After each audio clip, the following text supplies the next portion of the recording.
Hello fam! Hi there friends! In this future story, we have this problem 22 to the power x minus 9 to the power x equals 403, and we want to get the value of x.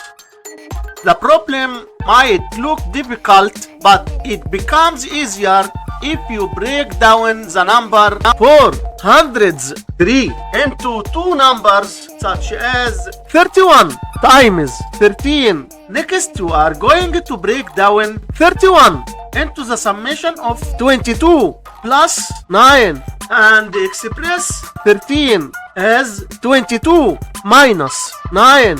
And now we have the difference of two squares form, which can be written as 22 to the power 2 minus 9 to the power 2.